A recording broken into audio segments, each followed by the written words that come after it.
गरीब लड़की। एक गांव में एक साहूकार अपने परिवार के साथ रहता था। परिवार में उसकी पत्नी, एक बेटी और एक बेटा था। शानदार बंगला, नौकर चाकर, गाड़ियां और सब शानो शौकत का सामान था उसके पास। गरीब लोगों को बहुत ज्यादा सूद यानी ब्याज पर कर्जा देना उसका धंधा था। अक्सर लोग तंगी के दिनों में या किसी त्योहार या ब्याह शादी के मौके पर उस साहूकार से कर्जा ले लेते थे। जब फसल अच्छी होती तो थोड़ा थोड़ा करके उतारने लगते, लेकिन जिस वर्ष सूखा पड़ता तो कर्ज तो छोड़ो, गांव वाले सूद तक नहीं दे पाते थे। इसी का फायदा उठा वो साहूकार उनकी जमीनों पर कब्जा कर लेता, कब्जा कर उन्हें बेच देता और खूब पैसे कमाता। इस धंधे में उसका बेटा भी उसकी मदद करता। दोनों बाप बेटा हर समय किसी ना किसी गरीब की जमीन हड़पने की योजना ही बनाते रहते। एक दिन शहर से एक व्यापारी आया और साहूकार से गांव में जमीन खरीदने की इच्छा बताई। साहूकार की खुशी का ठिकाना ना रहा। घर बैठे बिठाए जमीनों का ग्राहक मिल गया। साहूकार ने उस व्यापारी को बहुत सी जमीनें दिखाई जो उसने कर्जे के बदले गांव वालों से हथिया ली थी, लेकिन उस व्यापारी को कोई भी जमीन पसंद न आई। गांव में घूमते हुए व्यापारी को एक जमीन का टुकड़ा पसंद आया। उसने साहूकार से उस जमीन के बारे में पूछा तो साहूकार सोच में डूब गया। असल में वह जमीन तो एक बिन माँ बाप की लड़की की थी जो वहां पर रहती थी। उस लड़की के माँ बाप ने साहूकार से 20,000 रुपए कर्ज लिया था, मगर उसे चुकाने से पहले ही उनकी मृत्यु हो गई।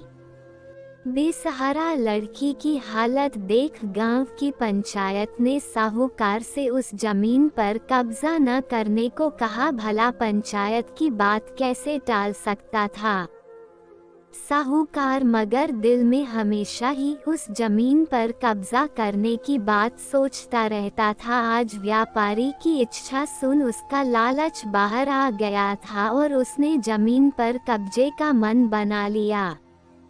कर्जे के सारे कागज ले वह उस लड़की के घर पहुंचा और कर्जा वापस करने की बात कही। जब लड़की ने अपनी दुर्दशा बताते हुए और समय मांगा तो साहूकार ने कब्जा करने की धमकी दी। कब्जे की धमकी सुन वह लड़की पंचायत के मुखिया के पास गई और उसकी जमीन को बचाने की दुहाई लगाई। सारे गांव में यह बात आग की तरह फैल गई कि साहूकार उस बेसहारा लड़की की जमीन पर कब्जा करने वाला है। ये बात उड़ते उड़ते साहूकार की बेटी के कान में पड़ी।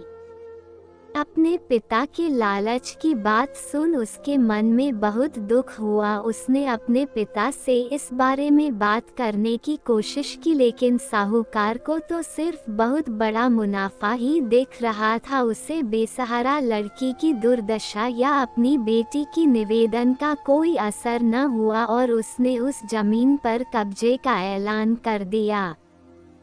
साहूकार की बेटी ने भी जिद पकड़ ली कि उस लड़की की जमीन पर कब्जा न होने देगी, पर अपनी एक न चलती देख उसके दिमाग में एक योजना सूझी।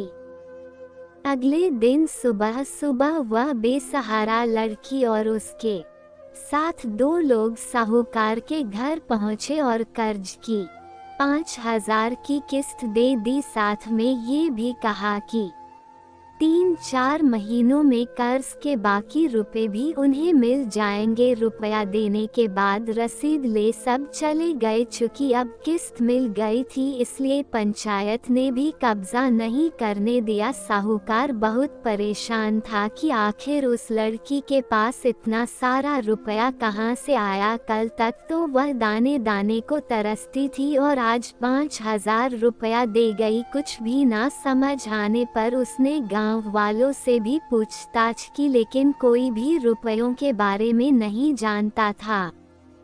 कुछ दिनों बाद वह लड़की फिर 2 गांव वालों के साथ आई और कर्ज की बाकी रकम चुकाकर रसीद और कर्ज के सारे कागज ले लिए।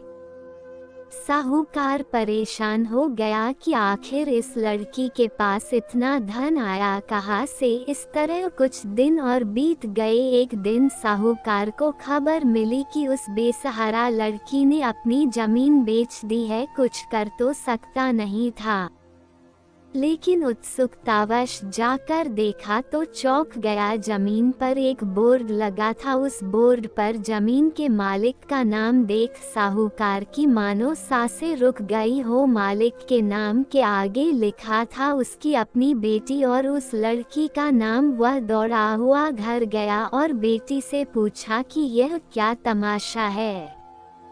तब उसकी बेटी ने उसे बताया कि उस गरीब लड़की की मदद के लिए उसने अपने सारे गहने बेच डाले ताकि उसकी जमीन आपके कब्जे से बच सके। लेकिन जमीन आपसे छुड़ाते ही उस बेसहारा लड़की ने उदारता दिखाते हुए आधी जमीन मेरे नाम कर दी।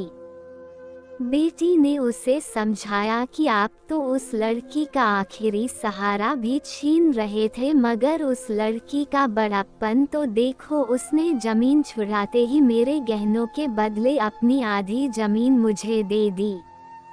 ये सब सुन साहूकार को शर्मिंदगी महसूस हुई और उसने भविष्य में कभी किसी की जमीन न हड़पने का वचन दिया।